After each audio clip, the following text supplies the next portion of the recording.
A gente está aqui na hora do balanço com uma convidada especial, que é a Júlia de Faria, jornalista e criadora da campanha Chega de Fio-Fio. Ju, bem-vinda em primeiro lugar. Obrigada. Eu queria te perguntar como é que começou em primeiro lugar, né? Toda essa repercussão que você está tendo, da onde que veio a ideia, qual que é a origem? A campanha ela nasceu de medos muito pessoais. Eu sempre sofri com assédio sexual, primeira vez, eu sempre conto, eu tinha 11 anos de idade. Então, desde muito cedo, eu comecei a ter essa experiência totalmente desagradável e violenta. E tinha essa sensação de que eu não pertencia às ruas e à cidade em que eu morava. É uma experiência totalmente diferente dos homens da minha vida, que meu pai, meu irmão, eles tranquilamente podiam pegar um metrô sem se preocupar com a roupa que vestiam, o horário que eles estavam na rua, e eu não, justamente por causa dessas abordagens violentas e grosseiras. Então eu tinha isso dentro de mim, essa sensação, essa tristeza, né? Essa sensação de falta de liberdade. E quando eu fiz quando tinha uns 27, 28 anos, eu tive um contato com uma amiga minha que falou muito publicamente sobre isso.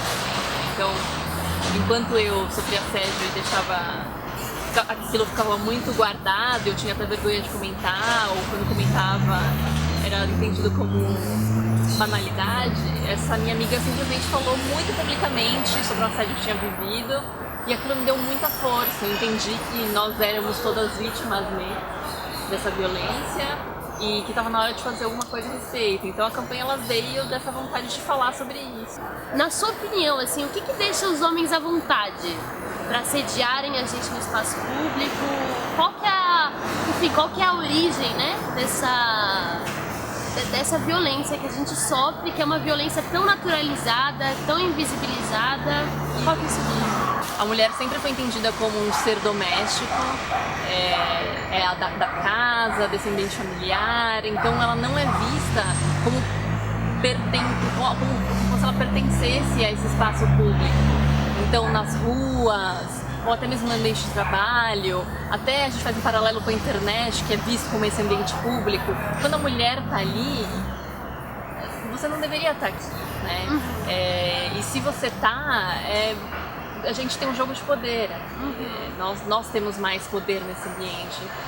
O assédio, ele não é elogio, carinho, a gente sabe que é uma violência. E a gente também sempre fala que é realmente esse jogo de poder, né? Essa forma de mostrar quem é que tá mandando ali. Uma coisa que a gente sempre escuta é que mulher que não gosta de ouvir uma cantada, né?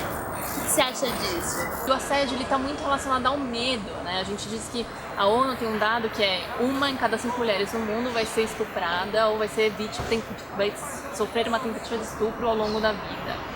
Então, um fio-fio, oi linda na rua, que os homens leem como inofensivo, dá medo, porque a gente não sabe o que vai acontecer depois, né? É um universo de muito medo, de muita violência. Então, isso, não brinque de roleta-russa com as mulheres. 2, tem algumas mulheres que gostam. E como a gente explica isso? Eu vou colocar o dedo na cara delas e falar, você tá errada. Não posso, porque a gente entende também que a gente está nesse contexto desse patriarcado muito machista, em que faz com que nós, mulheres, busquemos autorização, né, e aprovação no exterior. A gente não cresceu sendo empoderada para gostar da gente mesma, né, gostar de nós mesmas. A gente está sempre concorrendo com outras mulheres ou esperando uma aprovação masculina. Então isso existe e acontece, mas é um movimento também, da gente tentar empoderar essas mulheres e nos empoderar também. Acho que ninguém nasceu empoderada e super segura. A gente também tem nossas inseguranças dentro da gente, criadas por esse universo, que a gente precisa lutar contra. A gente estava olhando, né, dos 84 milhões de reais que foram prometidos de recursos que foram prometidos para serem gastos com as políticas públicas de defesa da mulher, apenas 26 milhões foram gastos para isso, né? 31% dos recursos prometidos. né? A gente vê, por exemplo, a questão dos abrigos, né, para mulheres que precisam sair de casa, a gente sabe que são 370 aproximadamente no Brasil inteiro, ou seja, uma demanda gigantesca, que a gente sabe que é gigantesca, né? A gente tem uma verdadeira despriorização, né, se é que dá para usar essa palavra, né, desse tema, né, desse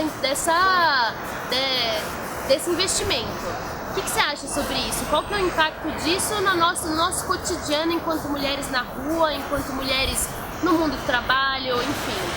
É perfeito vocês falarem sobre isso, Lisa, porque eu entendo também isso como um reflexo de falta de mulheres na liderança. A gente precisa ter uma liderança que venha, que nasça da diversidade, para que as propostas venham com esses recortes, né?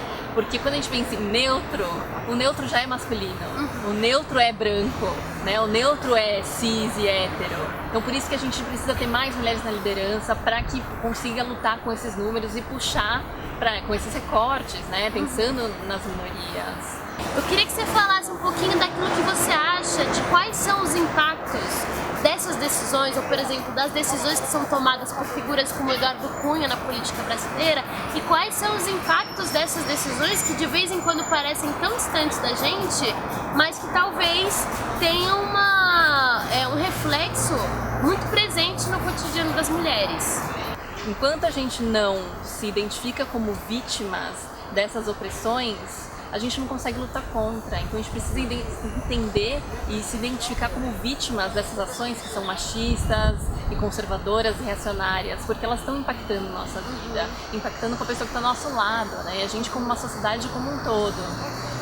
Ju, prazerzão, sempre um privilégio poder ter você aqui com a gente, falando sobre um tema que é um tema que está no nosso cotidiano, que todas nós mulheres de uma forma ou de outra sentimos, mas que a gente precisa falar, a gente precisa expor, escancarar mesmo o debate para a gente fortalecer todas as mulheres a se colocarem, a se unirem, a se auto-organizarem. Então, Ju, brigadão, viu, pela sua presença aqui hoje.